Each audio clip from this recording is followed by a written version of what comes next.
ಎಲ್ಲರಿಗೂ ನಮಸ್ಕಾರ. Shilpa P H YouTube ಚಾನಲ್ಗೆ ಸ್ವಾಗತ. ಇವತ್ತಿನ ವಿಷಯ ಏನಂತಂದ್ರೆ 2022ರಲ್ಲಿ ನಡೆದಂಥ ಜಿ ಪಿ ಎಸ್ ಟಿ ಪ್ರಶ್ನೆ ಪತ್ರಿಕೆಯನ್ನು ನಾವು ನೋಡೋಣ. ಯಾವುದಪ್ಪ ಅಂದ್ರೆ ಪೇಪರ್ 2 ಸಮಾಜ ವಿಜ್ಞಾನ ಪತ್ರಿಕೆ 2ರಲ್ಲಿ ಬಂದಿರುವಂಥ ಪ್ರಶ್ನೆ ಉತ್ತರಗಳನ್ನು ನಾವು ಇವತ್ತು ಚರ್ಚೆ ಮಾಡೋಣ. ಮೊದಲನೇ ಪ್ರಶ್ನೆ ಏನಂತ ಕೇಳಿದಾರಪ್ಪ ಅಂತಂದ್ರೆ, ಪಿರಮಿಡ್ಗಳ ಬಗ್ಗೆ ಟಿಪ್ಪಣಿ ಬರೆಯಿರಿ ಅಂತ ಕೇಳಿದಾರ.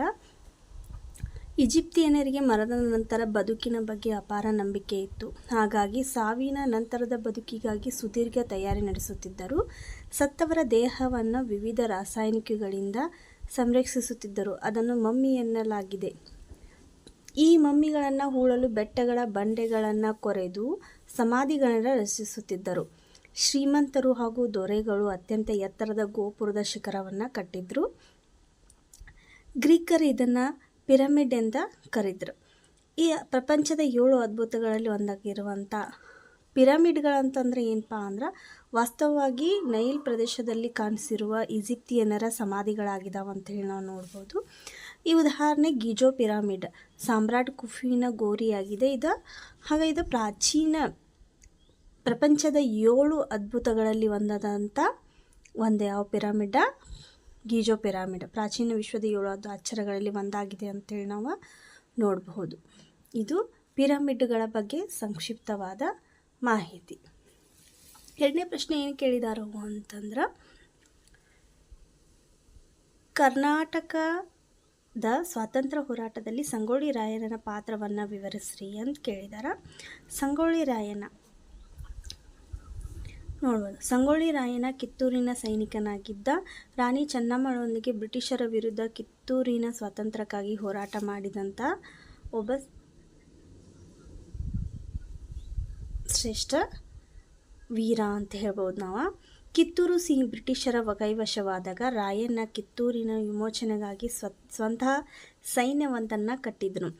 ಬ್ರಿಟಿಷರ ಆಡಳಿತ ಯಂತ್ರದ ಪ್ರಮುಖ ಅಂಗವಾಗಿದ್ದ ತಾಲೂಕು ಕಚೇರಿಗಳು ಮತ್ತು ಖಜಾನೆಗಳನ್ನು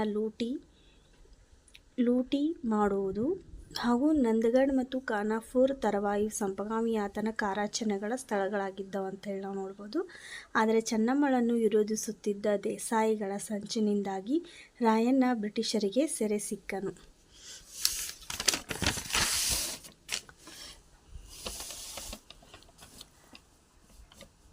ಬ್ರಿಟಿಷರು ರಾಯಣ್ಣನ ವಶಪಡಿಸಿಕೊಂಡ ನಂತರ 1831ರಲ್ಲಿ ನಂದಗಡದಲ್ಲಿ ಅವನನ್ನು ಗಲ್ಲಿಗೇರಿಸಲಾಯಿತು. ಸ್ವಾತಂತ್ರ್ಯ ಹೋರಾಟದಲ್ಲಿ ರಾಯಣ್ಣ ಹೆಸರು ಅಜರಾಮರವಾಗಿತ್ತು ಅಂತ ಹೇಳಿ ನೋಡಿ. ಇವನೇ ಕಿತ್ತೂರು ರಾಣಿ ಚೆನ್ನಮ್ಮನ ಬಳಗೈ ಬಂಟನು ಅಂಥೇಳಿ ನಾವು ಯಾರನ್ನು ಕರಿತೀವಪ್ಪ? ಸಂಗೊಳ್ಳಿ ರಾಯಣ್ಣನ ಕರಿತೀವಿ. ಇನ್ನು ಮೂರನೇ ಪ್ರಶ್ನೆ ಏನು ಕೇಳಿದ್ರು ಅಂತಂದ್ರೆ, ಗುಪ್ತರ ಇತಿಹಾಸವನ್ನು ತಿಳಿದುಕೊಳ್ಳಲಿರುವ ಆಕರಗಳನ್ನು ಪಟ್ಟಿ ಮಾಡಿರಿ ಅಂತ ಕೇಳಿದರು. ಒಂದನೇದ ಗುಪ್ತರ ಇತಿಹಾಸ ತಿಳ್ಕೊಳ್ಳೋಕೆ ಮೊದಲೇ ಸಮುದ್ರಗುಪ್ತನ ಅಲಹಾಬಾದ್ ಸ್ತಂಭ ಶಾಸನ ನಮಗೆ ಗುಪ್ತರ ಇತಿಹಾಸವನ್ನು ತಿಳಿಸ್ಕೊಡುತ್ತೆ. ನೆಕ್ಸ್ಟನ್ನು ಕಾಳಿದಾಸನ ಕೃತಿಗಳು ಕೂಡ ಮೇಘದೂತ, ಋತು ಸಂಹಾರ, ರಘುವಂಶ, ಕುಮಾರ ಸಂಭವ ಮತ್ತು ಮಹಾಕಾವ್ಯ ಯಾವುದಪ್ಪ ಅಂದ್ರೆ ಅಭಿಜ್ಞಾನ ಶಾಂಕುತಲ, ಇವ್ರ ನಾಟಕ ಇವೆಲ್ಲನೂ ಕೂಡ ಗುಪ್ತರ ಇತಿಹಾಸದಲ್ಲಿ ಗುಪ್ತರಿರುವಾಗ ಈ ನಾಟಕಗಳ ರಚನೆ ಆಗಿದ್ದು. ಆ ಕಾರಣಕ್ಕೆ ಗುಪ್ತರ ಇತಿಹಾಸ ತಿಳ್ಕೊಳ್ಳೋಕೆ ಇವು ಕೂಡ ಆಕರಗಳಾಗಿದ್ದಾವೆ. ನೆಕ್ಸ್ಟ್ ವಿಶಾಖದತ್ತನ ಮುದ್ರಾ ರಾಕ್ಷಸ ಆಗಿರ್ಬೋದು, ದೇವಿ ಚಂದ್ರಗುಪ್ತ, ಇದು ಕೂಡ ನಮಗೇನಾಗುತ್ತೆ, ಮುದ್ರಾ ರಾಕ್ಷಸ ಗುಪ್ತರ ಇತಿಹಾಸವನ್ನು ತಿಳಿಸುತ್ತೆ. ಇನ್ನು ರಾಜಶೇಖರನ ಕಾವ್ಯ ಮೀಮಾಂಸೆ ಆಗಿರ್ಬೋದು, ಪಾಹಿಯಾನ ಮತ್ತು ಥಿಂಗ್ಸ್ನ ಬರವಣಿಗೆಗಳಾಗಿರ್ಬೋದು. ಇನ್ನು ಮೆಹ್ರಲಿ ಸ್ತಂಭ ಶಾಸನ ಇದು ಕೂಡ ಗುಪ್ತರ ಇತಿಹಾಸವನ್ನು ತಿಳಿದುಕೊಳ್ಳೋಕೆ ಸಹಾಯವನ್ನು ಮಾಡುತ್ತೆ. ನೆಕ್ಸ್ಟ್ ಪ್ರಶ್ನೆ ಏನು ಕೇಳಿದ್ರಪ್ಪ ಅಂತಂದ್ರೆ, ಶಂಕರಾಚಾರ್ಯರ ಸಿದ್ಧಾಂತದ ಸಾರವನ್ನು ವಿವರಿಸ್ರಿ ಅಂತ ಕೇಳಿದಾರ. ಶಂಕರಾಚಾರ್ಯ ಸಿದ್ಧಾಂತ ಯಾವುದಪ್ಪ ಅಂತಂದ್ರೆ ಅದ್ವೈತ ಸಿದ್ಧಾಂತ. ಅದ್ವೈತ ಎಂದರೆ ಏಕತ್ವ ಅಥವಾ ಎರಡಲ್ಲದು ಎಂದರ್ಥ ಅಂತ ಹೇಳ್ತೀವಿ. ಅವರ ಪ್ರಕಾರ ಬ್ರಹ್ಮ ಅಂತಿಮ ಸತ್ಯ ಅಂತ ಹೇಳ್ತಾರೆ ಅವರು. ಅವನು ನಿರ್ಗುಣ, ನಿರಾಕಾರ ಮತ್ತು ಸ್ವಪ್ರಕಾಶಕ. ಅವರು ಲೌಕಿಕ ಪ್ರಪಂಚಕ್ಕೆ ಆದ್ಯತೆ ನೀಡದೆ ಆಧ್ಯಾತ್ಮಿಕ ಪ್ರಪಂಚಕ್ಕೆ ಹೆಚ್ಚು ಒತ್ತನ್ನು ನೀಡಿದರು ಅಂತೇಳಿ ಹೇಳ್ತೀವಿ. ಇಲ್ಲಿ ಅದ್ವೈತ ಅಂತಂದರೆ ಏಕತ್ವ ಎರಡು ಅಲ್ಲದು ಅಂತ. ಇವ್ರೇನು ಹೇಳ್ತಾರಪ್ಪ ಅಂದ್ರೆ, ಆತ್ಮ ಮತ್ತು ಪರಮಾತ್ಮ ಎರಡೂ ಒಂದೇ, ಅಹಂ ಬ್ರಹ್ಮಾಸ್ಮಿ, ನಾನೇ ಬ್ರಹ್ಮ ಎಂದು ಪ್ರತಿಪಾದಿಸಿದರು. ಯಾರಪ್ಪ ಅಂತಂದ್ರೆ ಶಂಕರಾಚಾರ್ಯರು. ಪ್ರಪಂಚವನ್ನು ಒಂದು ಮಾಯೆ ಎಂದರು. ಆತ್ಮ ಪರಮಾರ್ಥಗಳೆರಡು ಒಂದೇ ಎಂಬುದು ಅದ್ವೈತ ಸಿದ್ಧಾಂತದ ಪ್ರಮುಖ ಸಾರ ಆಗೈತೆ ಅಂತ ಹೇಳಿ ನಾವು ನೋಡ್ಬೋದು. ಇನ್ನು 5ನೇ ಪ್ರಶ್ನೆ ಏನಂತ ಅಂದ್ರೆ, ನಾಲ್ವಡಿ ಕೃಷ್ಣರಾಜ ಒಡೆಯರನ್ನು ಆಧುನಿಕ ಮೈಸೂರು ರಾಜ್ಯದ ನಿರ್ಮಾಪಕರೆಂದು ಕರೆಯುತ್ತಾರೆ, ಸಮರ್ಥಿಸಿ ಅಂತ ಕೇಳಿದಾರ. ಇವರು 1902ರಲ್ಲಿ ಕೃಷ್ಣರಾಜ ಅಧಿಕಾರ ವಹಿಸಿಕೊಂಡರು. ಅದನಂತರದಲ್ಲಿ ಪ್ರಾಥಮಿಕ ಶಿಕ್ಷಣದ ಅಭಿವೃದ್ಧಿಗಾಗಿ ಎಲ್ಲ ಪ್ರಾಥಮಿಕ ಶಾಲೆಗಳಲ್ಲೂ ಶಿಕ್ಷಣದ ಶುಲ್ಕವನ್ನು ರದ್ದು ಮಾಡಲಾಯಿತು. ಮತ್ತು ಹೆಣ್ಣು ಮಕ್ಕಳ ವಿದ್ಯಾಭ್ಯಾಸದ ಏಳಿಗೆಗೆ ನೆರವು ಸಿಕ್ಕಿತು. ವಿದೇಶ ವಿದ್ಯಾಭ್ಯಾಸಕ್ಕೆ ಹೋಗುವವರಿಗೆ ವಿದ್ಯಾರ್ಥಿ ವೇತನ ನೀಡುವ ಪದ್ಧತಿಯನ್ನು ಕೂಡ ಜಾರಿಗೆ ತಗೊಂಡು ಬಂದರು.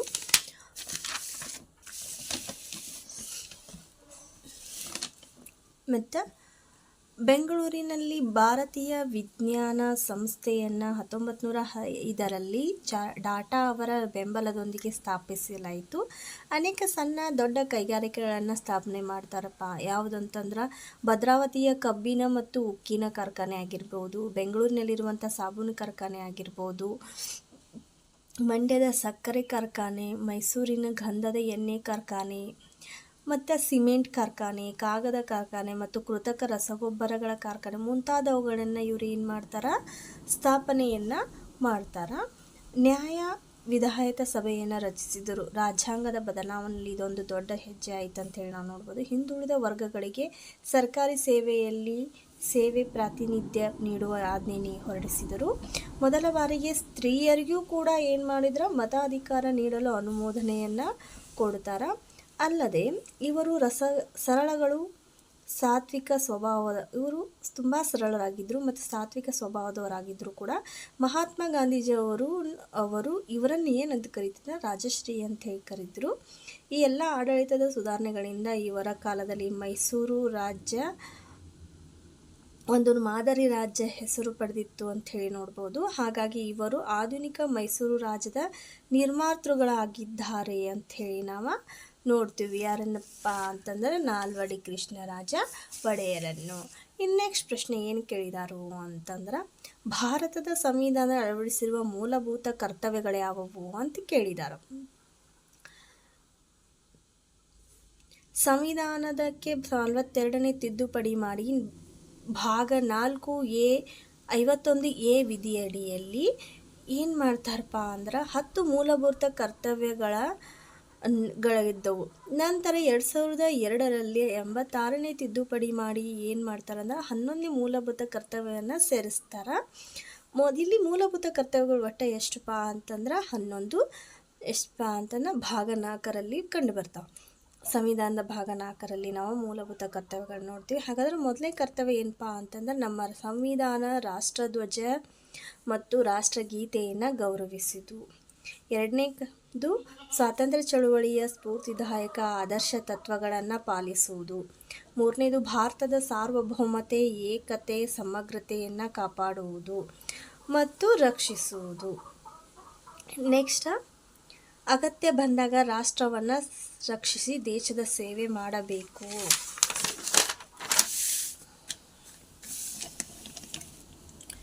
ಐದನೇದು ಭಾರತೀಯರಲ್ಲಿ ಸಾಮರಸ್ಯ ಮತ್ತು ಸಹೋದರತ್ವ ಭಾವವನ್ನು ಬೆಳೆಸಬೇಕು ಮತ್ತು ಮಹಿಳೆಯರ ಗೌರವಕ್ಕೆ ಭಂಗ ತರುವ ಆಚರಣೆಗಳನ್ನು ತ್ಯಜಿಸಬೇಕು ಅಂತ ಹೇಳ್ತಾರೆ.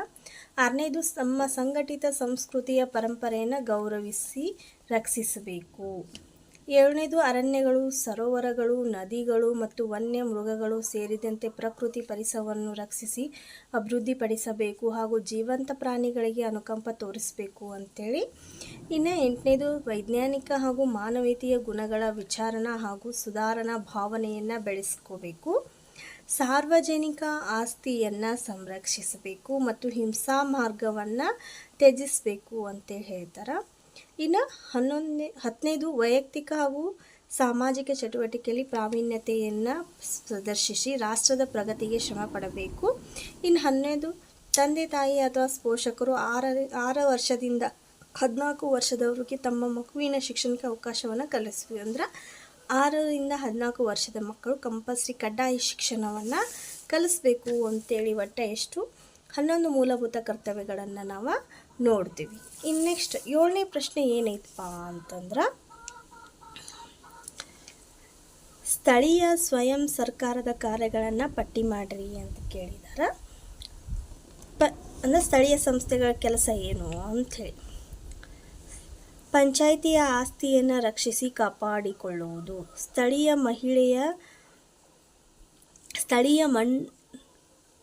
ಮಂಡಳಿಯ ಇದು ಮಂಡಳಿ ಆಗಬೇಕಾ, ಸ್ಥಳೀಯ ಮಂಡಳಿಯ ವಾರ್ಷಿಕ ಆಯವ್ಯಯದ ಮುಂಗಡ ಪತ್ರವನ್ನು ತಯಾರಿಸುವುದು, ಆರೋಗ್ಯ ಮತ್ತು ಕುಟುಂಬ ಕಲ್ಯಾಣ ಯೋಜನೆಗಳನ್ನು ಕೈಗೊಳ್ಳುವುದು, ರಸ್ತೆ ನಿರ್ಮಾಣ, ವಿದ್ಯುದೀಕರಣ, ಗೃಹ ನಿರ್ಮಾಣ ಮತ್ತು ಕುಡಿಯುವ ನೀರಿನ ಸರಬರಾಜು ಮುಂತಾದ ಅಭಿವೃದ್ಧಿ ಕೆಲಸಗಳಿಗೆ ಕಾರ್ಯನಿಯೋಜನೆ ರೂಪಿಸಿ ಅನುಷ್ಠಾನಗೊಳಿಸುವುದು.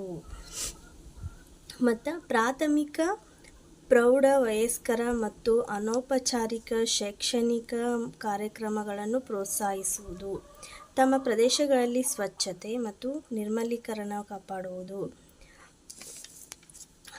ಮತ್ತು ಎಲ್ಲ ಪ್ರಕಾರದ ಮಾಲಿನ್ಯಗಳನ್ನು ತಡೆಗಟ್ಟಿ ಉತ್ತಮ ಆರೋಗ್ಯಕರ ಸವಲತ್ತುಗಳನ್ನು ಒದಗಿಸುವುದು, ಮಣ್ಣು, ನೀರು ಮತ್ತು ಅರಣ್ಯ ರಕ್ಷಣೆಗೆ ಕಾರ್ಯಕ್ರಮಗಳನ್ನು ಕೈಗೊಳ್ಳುವುದು.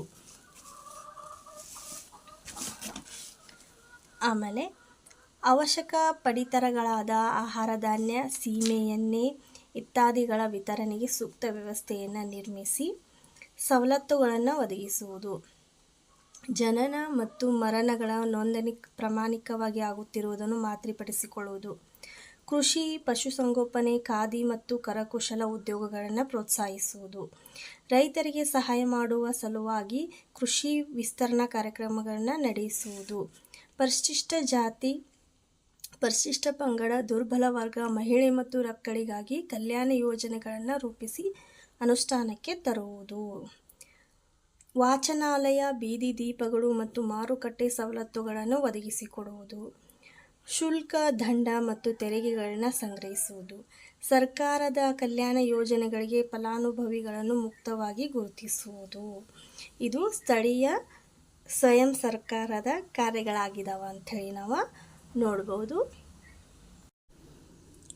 ನೆಕ್ಸ್ಟ್ ಪ್ರಶ್ನೆ ಏನು ಕೇಳಿದಾರಪ್ಪ ಅಂದ್ರೆ, ಭಾರತವು ವಸಾಹತುಶಾಹಿತ್ವವನ್ನು ವಿರೋಧಿಸುತ್ತದೆ ಏಕೆ ಅಂತ ಕೇಳಿದ್ದಾರೆ. 19ನೇ ಶತಮಾನದಲ್ಲಿ ಪೂರ್ವದಲ್ಲಿ ಐರೋಪ್ಯ ರಾಷ್ಟ್ರಗಳು ಆಫ್ರಿಕಾ, ಏಷ್ಯಾ ಮತ್ತು ಲ್ಯಾಟಿನ್ ಅಮೆರಿಕ ರಾಷ್ಟ್ರಗಳಲ್ಲಿ ತಮ್ಮ ವಸಾಹತುಶಾಹಿಗಳನ್ನು ಸ್ಥಾಪಿಸಿದವು. ಈ ಸಾಮ್ರಾಜ್ಯಶಾಹಿತ್ವದ ಕೈ ಕೆಳಗಿಸಿದ್ದಂಥ ರಾಷ್ಟ್ರಗಳು ಆರ್ಥಿಕವಾಗಿ ತೀರಾ ಹಿಂದುಳಿದವು. 20ನೇ ಶತಮಾನದ ಪೂರ್ವ ಭಾಗದವರೆಗೆ ಅವರ ಪ್ರಗತಿ ಕುಂಠಿತವಾಗಿತ್ತು. ಈ ರೀತಿ ಭಾರತವು ಕೂಡ ಬ್ರಿಟನ್ನಿನ ಒಂದು ವಸಾಹತು ರಾಷ್ಟ್ರವಾಗಿ ಆರ್ಥಿಕವಾಗಿ, ಸಾಮಾಜಿಕವಾಗಿ, ಧಾರ್ಮಿಕವಾಗಿ ಬಹಳಷ್ಟು ಶೋಷಣೆಗೆ ಒಳಪಟ್ಟಂಥ ರಾಷ್ಟ್ರವಾಗಿದ್ದರಿಂದ ವಸಾಹತುಶಾಹಿತ್ವವನ್ನು ಭಾರತ ಕೂಡ ಏನು ಮಾಡ್ತಾ ವಿರೋಧ ವ್ಯಕ್ತಪಡಿಸುತ್ತೆ. ಭದ್ರತಾ ಸಮಿತಿಯ ಕಾರ್ಯಗಳನ್ನು ತಿಳಿಸಿ ಅಂತ ಕೇಳಿದಾರ.